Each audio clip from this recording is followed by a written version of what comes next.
दोस्तों, अमीर बनने के दो रास्ते हैं। या तो एसेट को बढ़ाया जाए या दूसरी अपनी लायबिलिटीज़ को कम करते जाएं।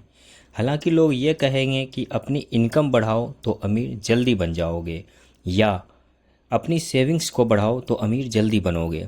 इसमें दूसरी वाली बात तो कुछ हद तक सही है कि अपनी सेविंग्स को बढ़ाकर आप अमीर तो बन सकते हैं, मगर जो ज़रूरी खर्चे हैं उनका क्या? सेविंग का बढ़ना भी इनकम पर ही पूरी तरह से डिपेंड है। तो फिर हम अपनी इनकम को कैसे बढ़ाएं?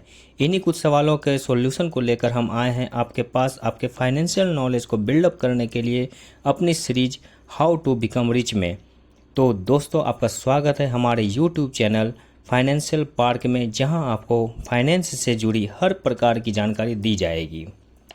जैसा कि मैंने स्टार्टिंग में ही बताया कि दोस्तों, दो रास्तों को अपनाकर हम जल्दी अमीर बन सकते हैं। पहला एसेट बढ़ाकर और दूसरा लायबिलिटीज़ को कम कर। तो फ्रेंड्स, ये एसेट और लायबिलिटीज़ है क्या? तो अगर सिंपल भाषा में कहें तो एसेट वो सारी चीज़ें हैं जो हमें पैसा ला कर देती है, और लायबिलिटीज वो चीज़ है जो हमारे जेब से पैसा निकालती है। कुछ जगहों पर तो ये दोनों एक ही चीज़ हो सकती है। जैसे अगर एक एग्जाम्पल कार का ले तो ये कार क्या है, एसेट या लायबिलिटीज? कमेंट में ज़रूर बताएं दोस्तों, अगर हम कार को पर्सनल यूज के लिए लेते हैं तो इसमें हमें ख़रीदने का कॉस्ट, अगर ईएमआई पर लिया है तो हर महीने ईएमआई, पेट्रोल का खर्चा और मेंटेनेंस कॉस्ट तथा और भी बहुत कुछ में पैसा जाता है। मगर पैसा आने की बात कहें तो कहीं से भी नहीं आता है, तो ये हमारे लिए लायबिलिटीज हुई। और अगर वहीं पर इस कार को हम अगर रेंट पर दे तो इससे हमें कुछ न कुछ इनकम आता रहेगा, तो ये हमारे लिए एक प्रकार का एसेट हो जाएगा। इसी प्रकार से अगर हम घर का उदाहरण लें तो हम यह समझ सकते हैं कि यदि इस घर को हम लोग रेंट पर देते हैं तो उससे हमें कुछ न कुछ हमेशा इनकम आते रहती है, जो कि रेंटल के रूप में आती है।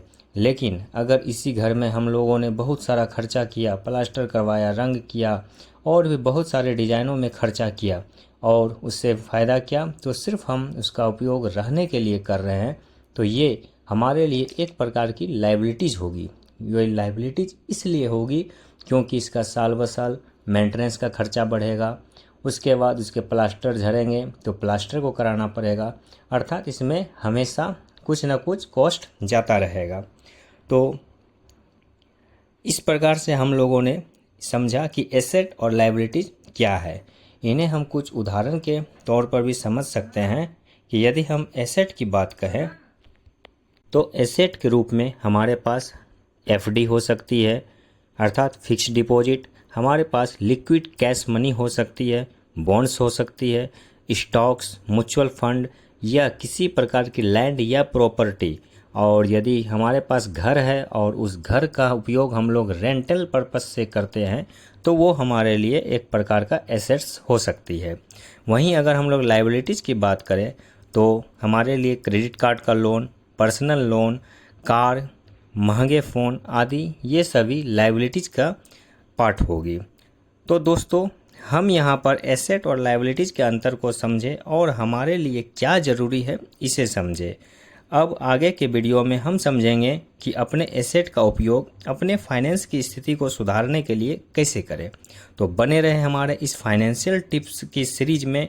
और अगर ये वीडियो आपको हेल्पफुल या अच्छी लगी हो तो प्लीज़ इसे लाइक, शेयर और सब्सक्राइब ज़रूर करें, ताकि हमें और भी मोटिवेशन